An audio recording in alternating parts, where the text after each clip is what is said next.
ಅಕ್ಷರ ಕಲಿಸೋ ಅಜ್ಞಾನ ಅಳಿಸೋ ಬಾಳಿಗೆ ಗುರು ಒಬ್ಬ ತಾನೆ.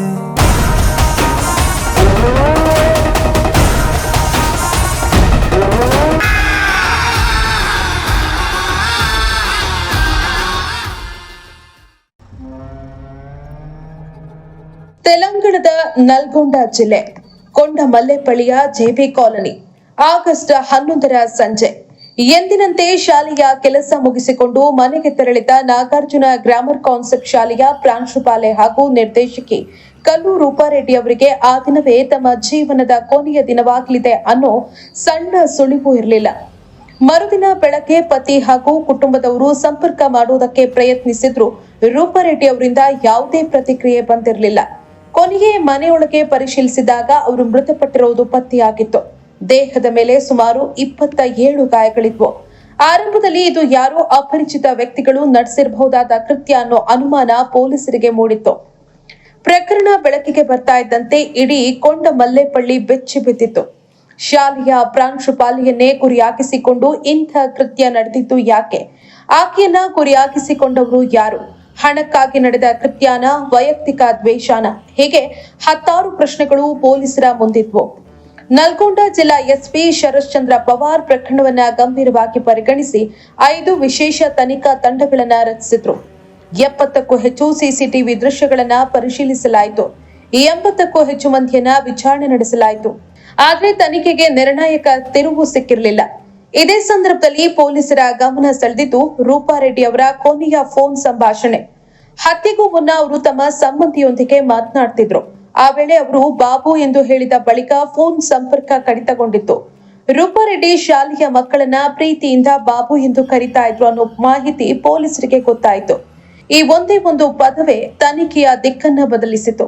ಪೊಲೀಸರ ಅನುಮಾನ ನಿಧಾನವಾಗಿ ಶಾಲೆಯ ವಿದ್ಯಾರ್ಥಿಗಳ ಕಡೆಗೆ ತಿರುಗಿತು. ಶಾಲೆ ಮತ್ತೆ ಆರಂಭವಾದ ಬಳಿಕ ಗೈರು ಹಾಜರಾಗಿದ್ದ ವಿದ್ಯಾರ್ಥಿಗಳ ಬಗ್ಗೆ ಪೊಲೀಸರು ಮಾಹಿತಿಯನ್ನ ಸಂಗ್ರಹಿಸಿದ್ರು. ಅನುಮಾನ ಮೂಡಿಸಿದ ಹಲವು ವಿದ್ಯಾರ್ಥಿಗಳ ವಿಚಾರಣೆ ನಡೆಯಿತು. ಅದರಲ್ಲೂ 10ನೇ ತರಗತಿಯ 2 ವಿದ್ಯಾರ್ಥಿಗಳ ನಡೆ ಪೊಲೀಸರ ಗಮನ ಸೆಳೆಯಿತು. ಅವರು ಅಸಹಜವಾಗಿ ಹಣ ಖರ್ಚು ಮಾಡ್ತಾ ಇರೋದು ತನಿಖಾಧಿಕಾರಿಗಳಿಗೆ ಗೊತ್ತಾಯಿತು. ಕೊನೆಗೆ ಅವರನ್ನ ವಶಕ್ಕೆ ಪಡೆದು ವಿಚಾರಿಸಿದಾಗ ಪ್ರಕರಣದ ಹಿಂದೆ ಇದ್ದ ಆಘಾತಕಾರಿ ಸಂಗತಿಗಳು ಒಂದೊಂದಾಗಿ ಹೊರಬರತೊಡಗಿದವು. ತನಿಖೆಯ ಪ್ರಕಾರ ಈ 2 ವಿದ್ಯಾರ್ಥಿಗಳು ರೂಪಾರೆಡ್ಡಿ ಅವರ ಮೇಲೆ ಮೊದಲೇ ಅಸಮಾಧಾನ ಹೊಂದಿದ್ರು.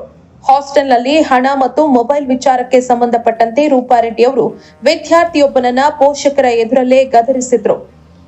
ಈ ಘಟನೆ ಬಳಿಕ ಆತನಲ್ಲಿ ದ್ವೇಷ ಬೆಳೆದಿತ್ತು ಅಂತ ಪೊಲೀಸರು ಹೇಳಿದ್ದಾರೆ. ಇದೇ ದ್ವೇಷ, ಹಣದ ಆಸೆ ಹಾಗೂ ಪ್ರತೀಕಾರದ ಮನೋಭಾವ ಸೇರಿ ಅಪಾಯಕಾರಿ ನಿರ್ಧಾರಕ್ಕೆ ಕಾರಣವಾಯಿತು ಅನ್ನೋದು ತನಿಖೆಯಿಂದ ಬಹಿರಂಗವಾಗಿದೆ. ಪೊಲೀಸರ ಪ್ರಕಾರ 2 ವಿದ್ಯಾರ್ಥಿಗಳು ಕೆಲವು ದಿನಗಳ ಕಾಲ ರೂಪಾರೆಡ್ಡಿ ಅವರ ಚಲನವಲನ ಗಮನಿಸಿ ಆಕೆಯ ಮನೆಯಲ್ಲಿ ಹಣ ಇರಬಹುದು ಅಂತ ಅಂದಾಜಿಸಿದ್ರು. ನಂತರ ಆಗಸ್ಟ್ 11ರಂದು ರೂಪಾರೆಡ್ಡಿ ಒಬ್ಬರೇ ಮನೆಯಲ್ಲಿದ್ದ ಸಂದರ್ಭದಲ್ಲಿ ಅವರ ಯೋಜನೆ ಜಾರಿಗೆ ಬಂದಿತ್ತು. ಆದ್ರೆ ಪರಿಸ್ಥಿತಿ ಕೈ ಮೀರಿದಾಗ ರೂಪಾರೆಡ್ಡಿ ಅವರ ಮೇಲೆ ಮಾರಣಾಂತಿಕ ದಾಳಿ ನಡೆದಿದೆ ಅಂತ ಪೊಲೀಸರು ತಿಳಿಸಿದ್ದಾರೆ.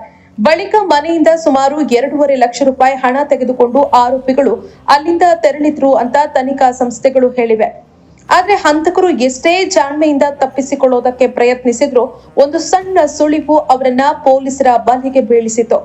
ಅನುಮಾನಾಸ್ಪದ ವಿದ್ಯಾರ್ಥಿಯೊಬ್ಬನ ಬಳಿ ಪತ್ತೆಯಾದ ಸುಮಾರು 1,54,000 ರೂಪಾಯಿ ಹಣದ ನೋಟುಗಳಲ್ಲಿ ರಕ್ತದ ಕಲೆಗಳು ಕಂಡು ಬಂದವು.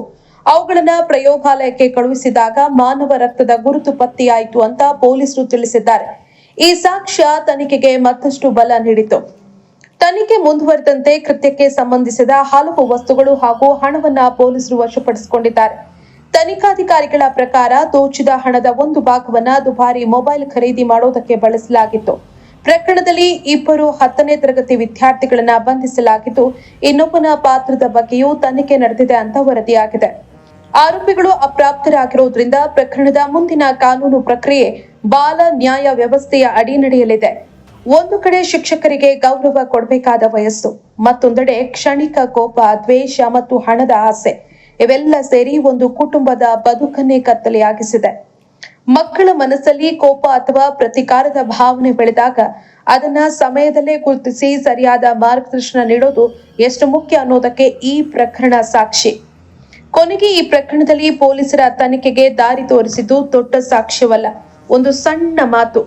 ಬಾಬು ಅನ್ನೋ ಒಂದೇ ಒಂದು ಪದ, ಅನುಮಾನಾಸ್ಪದ ಹಣ ಮತ್ತು ತನಿಖೆಯಲ್ಲಿ ಸಿಕ್ಕ ಸಾಕ್ಷ್ಯಗಳು ಸೇರಿ 1 ವಾರಕ್ಕೂ ಹೆಚ್ಚು ಕಾಲ ನಿಗೂಢವಾಗಿದ್ದ ಪ್ರಕರಣಕ್ಕೆ ದಿಕ್ಕು ತೋರಿಸಿವೆ.